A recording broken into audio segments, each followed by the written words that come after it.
Welcome back to the channel, gassy people. Hope you're having a great day or night wherever you are in this world. And I'm gonna need you guys to buckle the fuck in because we're going on a little vacation this summer. First off, we're going to Shawmut, Montana, where we're gonna be spending some time with our buddies Seth and Josh and hearing about their dispute they have with one another over desolate country land and horses. And if that in and of itself doesn't sound like a very fun vacation, do not fret yourselves because we are also taking a little spill down to Florida, specifically Santa Rosa Beach, which is also another shithole of a state, but hey, at least they have beaches, you know? But while we're there hanging out, getting margaritas on the little sand, dipping our toes in the water, we're gonna be hanging out with Sarah and Eric, specifically discussing the discourse of private beach property versus public beach property, which I guess kind of negates the redemption of Florida with its beaches, but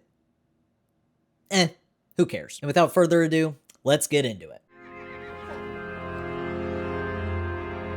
So if you're new to this series on what Neighbors, the show, actually is, it is a episodic documentary series detailing neighbors in separate areas of the country and the disputes they have with one another, essentially. And that's it. That's the entire premise of the show. Now, as I mentioned in the intro, our first neighbor's discussion is in Montana with this man named Josh Alspaugh. Now, Josh isn't originally from the Montana area. He actually moved from somewhere else with his family, and he essentially wanted to challenge himself and see if he could take a desolate, barren piece of land and make it into a homestead. Because who's fucking surprised at that nowadays? We got another homesteader, folks. Let's go. You gotta fight for your right.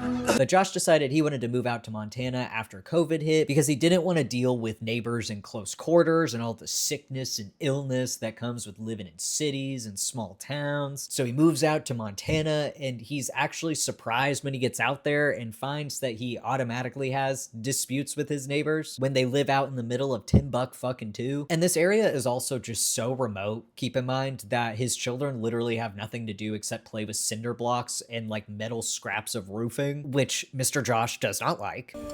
Hey y'all, can you not do that right now?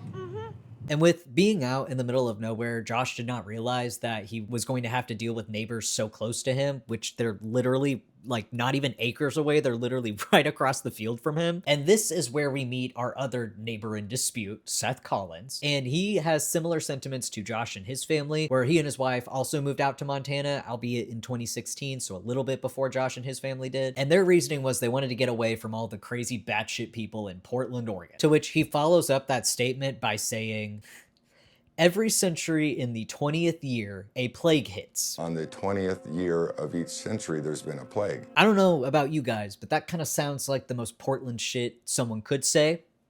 But what the fuck do I know? And I also just don't know if that's factually true or not, but I'm going to like err on the side of caution and say it's probably not, but I digress. So the problem these two neighbors have with one another is essentially boils down to just horses. Seth owns these horses, and he says that before Josh moved out there and, you know, took a chunk of the land away, the road that Josh's homestead runs through was open and the horses could go through down to the valley and they could drink and eat and do whatever they want. They could roam and graze and just, it was all pasture lands that everyone could roam through. And then Josh moved in and immediately put up a gate so that the horses can't go through that area anymore. Meanwhile, Josh says that the issue with the horses started before they even fucking moved there. He says that the listing that they looked at showed that the grass was all luscious green nature and just beautiful and luscious and beautiful, and not a horse in sight, no marring from horse hooves and other animals, and no neighbors in the area. It was just luscious green pasture. No horses anywhere. And then this is what happened when we actually got out here.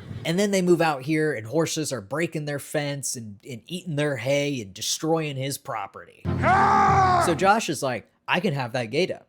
And Seth is like, no, man, you can't have that gate up. You're taking away my horses' right to eat and drink. You're taking away the areas where they eat and drink at. Which, like, I don't know how much of this works, but I don't know, man. Seth, it seems like you have a pretty good chunk of land that, you know, you can still utilize. So just maybe think about bringing the horses a little bit closer and just putting their food, because yeah, I assume you're also feeding them, maybe bring the hay and water and shit a little closer to your home instead of so close to Josh's, just so he doesn't get so pissy and bitchy about it. Which, it's one thing for Josh to get upset about the horses breaking his stuff. That makes sense. That's understandable that you would be upset. But Josh and his wife are literally taking their vehicles, whether it's their like motorbikes or their four-wheelers, and driving it up to the horses and revving the engines all to spook them and scare them off. And it's like, I don't know. Seems a bit excessive to me. And also kind of cruel to those horses who are just going about their business, doing what they've always done because they're horses. So for a while now, they've all been going back and forth nonstop and bickering over this gate and the horses and just everything in between. And we see a random neighbor of Seth's show up, who's like a buddy of his who lives in the area surrounding them, like all the acreage and stuff, who's this old fart named Randall, and he's a character. And he one day goes to Josh and his wife's house and just starts threatening them. And it's because he knows someone has been chasing his horses, and he knows it's Josh and his wife because no one else in the area would do that except them. So he goes to their property and starts hurling insults, like foot to the fire mad. He starts calling Josh's wife a stupid bitch. And when the documentary people are like asking him about it, he's like, yeah, I did that. I'd probably be mad too if someone came to my house and started calling my wife a cunt. Be like, yeah, I did it. But so after he says that, on the like Ring doorbell footage camera they have, he threatens to shoot Josh and his family. And they're like, you just threatened to shoot my wife. You just threatened to shoot my kids. And he's like, I never said that. He immediately is like, I never said that. No, I didn't say that. Well, let's ask the audience. And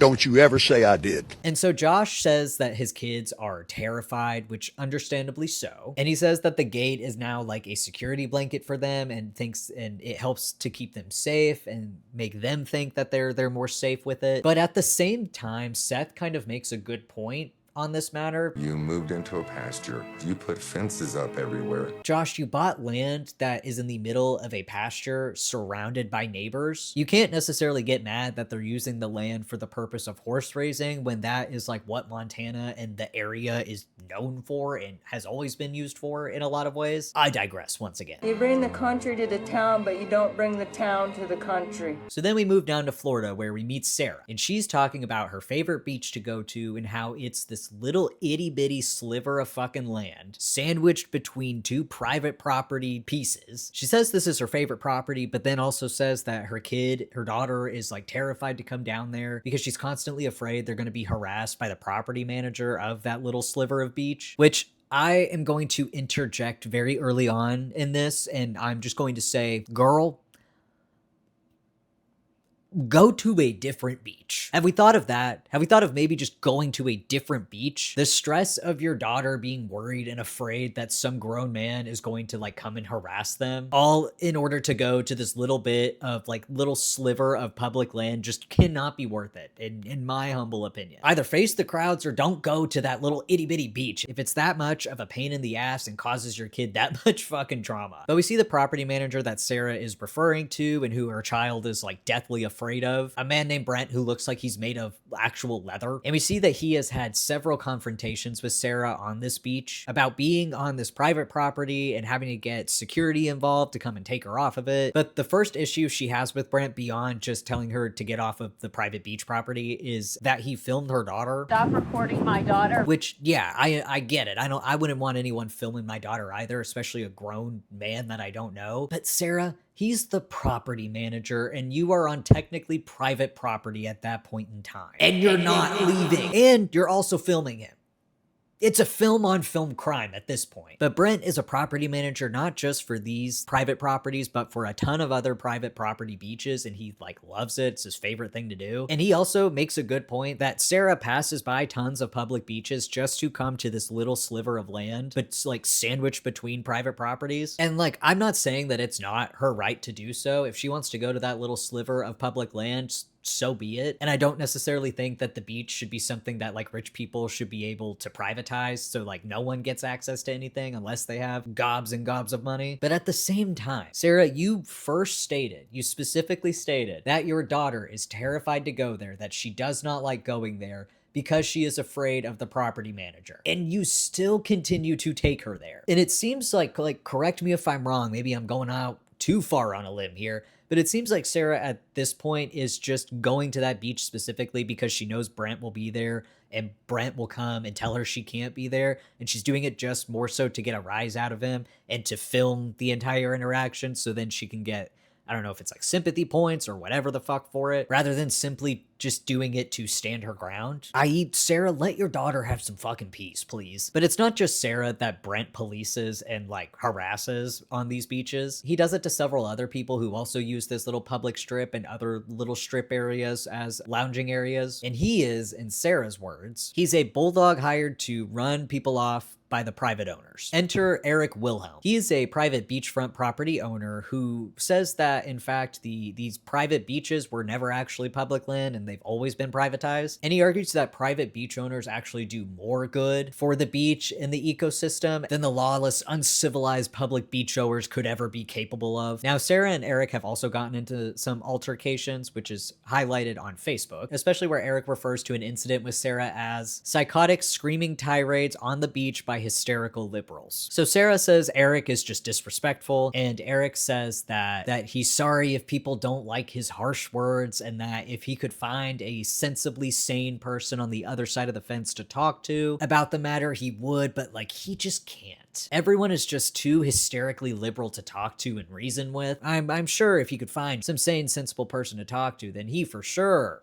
would talk about the discourse with private versus public beaches. Sure, let's go with that. Back in Montana, Josh and Seth are having a Zoom court session where Seth is like arguing with the judge, saying that like there's no reason this couldn't have been a speedy trial. We have a right to a speedy trial and this has taken too long. And the judge is looking at him like he's dumb, and he's like, that's for criminal cases, sir. This is not a criminal offense. And Seth, of course, is like arguing, being like, well, what Josh is doing is criminal. That is criminal. They end up landing on mediation. But then it immediately cuts to Josh sitting in his kitchen, singing to a rendition of this song from The Hobbit, which he participated in and sang him and recorded himself singing on TikTok. And the video now has like millions upon millions of views, which I remember this video from a few years ago, and I remember it being very popular for the time, but that's been a while. And this is where we learn that Josh actually has a TikTok page. It's under the name The Bearded Bard, and he's actually like quite successful on it. He has like 2.1 million followers, which is insane. His TikTok is dedicated to making videos showing the weapons and novelty items he makes and the processes for them and like how he creates them and all of that, which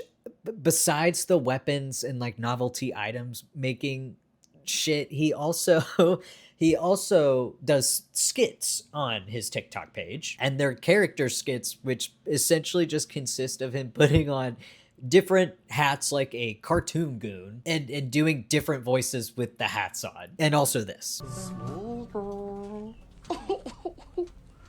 Why does it cry, Smeagol? And of course, on his TikTok page, he uses the drama with his neighbor to garner views and attention, which also includes dropping the names of Seth and his wife to his public, very large audience. Now, Starla, I would ask you to leave So he calls me by name. And Seth and his wife, as a result, have been receiving an influx of negative comments because as they also, too, have TikTok pages, but I don't think they post on them. Honestly, the comments they get are pretty vile, not gonna lie. But Josh also thinks that Seth has an account that he uses to harass him on his page. In one of the comments that Josh thinks is Seth, you'd have to be a liberal to be that stupid or something, some shit like that. So because of that little statement that Seth makes, Josh believes that politically leaning and politically speaking, Seth and his wife are very much ultra conservative. That's pretty much the only group that uses the word liberal as an insult. And this is where your mind kind of starts to go, okay, where are we going with this?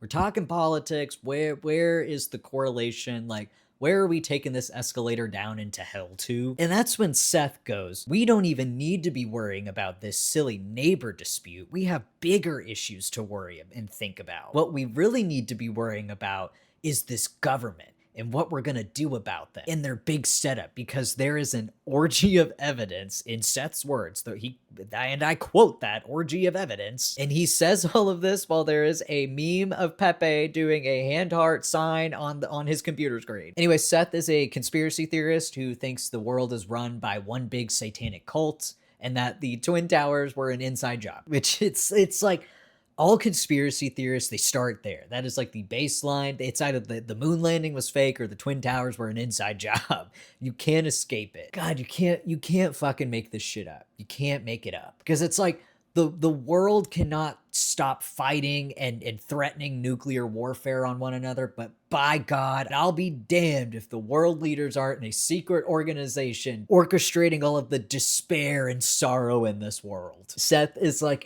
if everyone just knew, if like everyone just knew and had seen the things that I'd seen, and they had Pepe finger blasting a heart to them on their computer screens, then they would wake up and they would realize just what's right under their noses. Like, they just don't even know, man. You guys don't even know. Back in Florida, we learned that there's this guy called the Shoreline Defender. That's how he refers to himself as.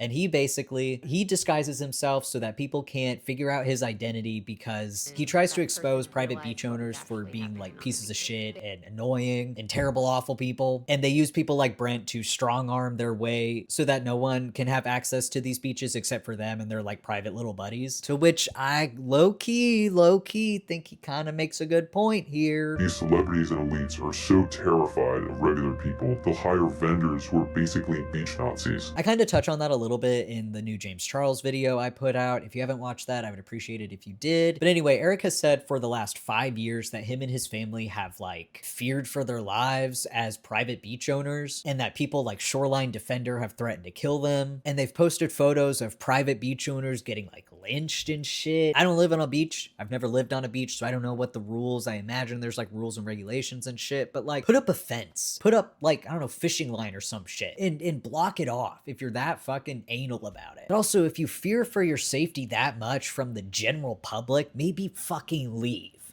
Have we ever thought of that? Maybe leaving? So to combat people being run off of public beaches, Sarah and Shoreline Defender have come up with this app that basically shows you the approximate like square footage of public beach that you are allowed to be on, and what's private and you can't be on, and what can be accessible for beachgoers. Also, that you don't have to worry about private owners getting pissy with you about it. And it's funny because Brett tries using this app and he's like, oh my God, like this app is unusable. It took me like 10 minutes to figure out. This just doesn't even make any sense. And it's like, no, Brent, I think you're just old and don't know how technology works, and you're not that good at working it.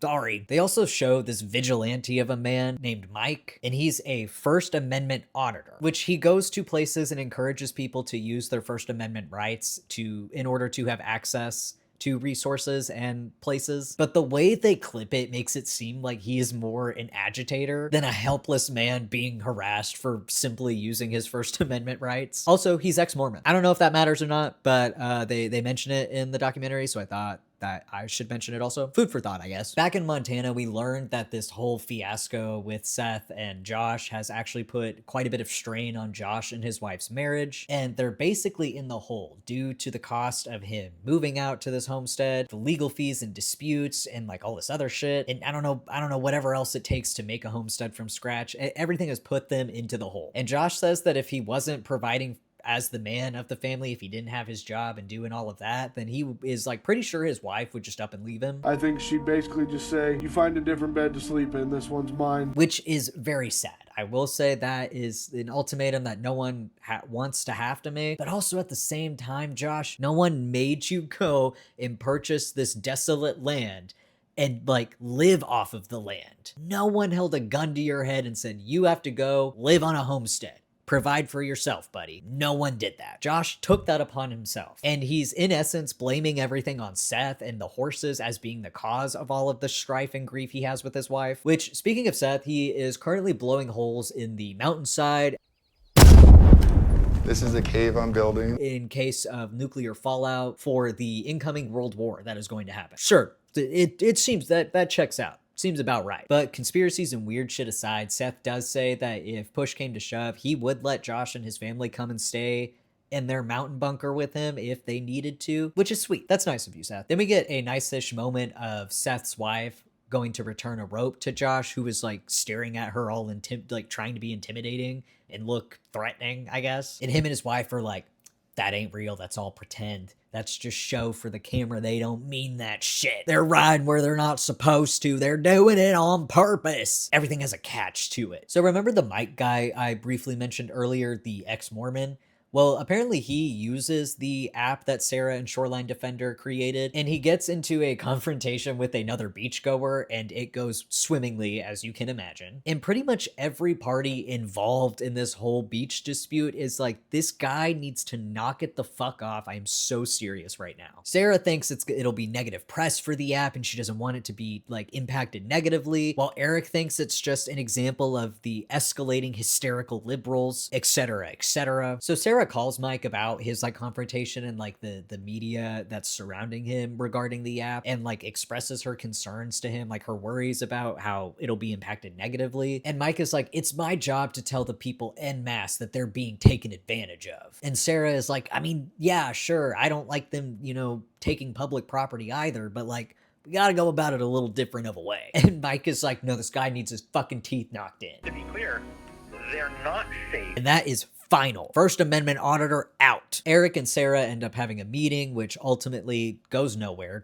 I don't think that's to anyone's surprise. Eric is saying he needs someone to help him make amends with the community at large, and Sarah is like, okay, well, has it been difficult to find someone? And Eric is like, well, yeah, because no one wants to step up and have any fucking logic in this. Sarah doesn't like the way he's phrasing this, and she says that he's essentially just proving her next point, and it's the fact that Eric is focused more on negative name calling than wanting to find an actual solution to the problem and working with the public on this matter so that like everyone can live harmoniously in peace. And Eric is like, well, if everyone just got their head out of the sand and wasn't so touchy-feely and sensitive, then maybe something could be done. And Sarah's like, see, Eric, this is what makes you unrelatable as a person. You're not trying to understand anything from the public's viewpoint, and you're just being obstinate about it and just refusing to work with anyone. And Eric retorts by saying, oh, well, my thousands upon thousands of employees would actually disagree with you. They would say I'm a very relatable person. So like, maybe think about that. My thousands and thousands and thousands of employees would disagree with you on that one. Right?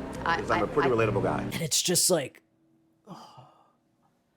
oh, fucking brother, what? And it's like, it's just the very fucking stereotypical tactic that these types of people use. It's the tactic of like being rude and disrespectful to people so that like the person they're arguing with ends up getting upset and like more theatrical than they are because they're refusing to play into the game that they're trying to play. So then the person who's being disrespectful can boast about it and say that the person is overreacting and try to make it seem like they are in fact the calm and collected individual, the calm and collected intelligent individual over the like shrieking, freaking out, hysterical person that like they were goaded into being angry over. It's like a form of gaslighting that makes you just want to gouge a person's eyes out. I can say I've been there. My dad, man, love him to death. He is the #1 person that does that to me. But anyway, you guys didn't need to know that. A little bit of like brand family tea there, but there you go. But back in Montana, they're having the mediation that the court decided on for them. And it's with a like very suave, cool guy leaning in a leather jacket on his motorcycle. And of course, it immediately, right out the gate starts with just finger pointing and fighting and yelling at one another. And like nothing gets solved. But ultimately, Seth extends the olive branch, albeit very awkwardly. Can I just talk to you for a second and be a friend? And asks Josh and his wife if every single person in this area, in their little like country neighborhood, were to put up gates saying that everything was only private road and blocked off all their property, would they be able to still function in the ways that they do? And Josh says, Yeah. Yep. Seriously. so once again, no solutions are had. In Florida, Sarah and Eric both say that they'll keep fighting for their rights. Sarah's to access public land and Eric's to keep gaining more private property. I don't really know what his end goal is, but he's got something brewing, I'm sure. And Seth and Josh end up talking about how if the other was actually a cool-headed, like level person, they'd be playing Dungeons and Dragons with one another. Except they'd probably get into an argument over who's the dungeon master because they are both dungeon masters, of course. And Josh leaves us with a final message. If you can't, be ready to defend yourself. Thank you guys so much for watching. I hope you enjoyed this episode of Neighbors. I'm going to put a poll down below on who you think was more insufferable, Josh and Seth or Sarah and Eric. Which scenario did you find the most like infuriating and insufferable to watch? Because I think I know my opinion. If you have any other shows you would like me to comment on or watch or talk about, feel free to comment them down below. Would love to hear your guys' thoughts. Thank you so much again for watching. Hope you guys have a great rest of your day. Bye!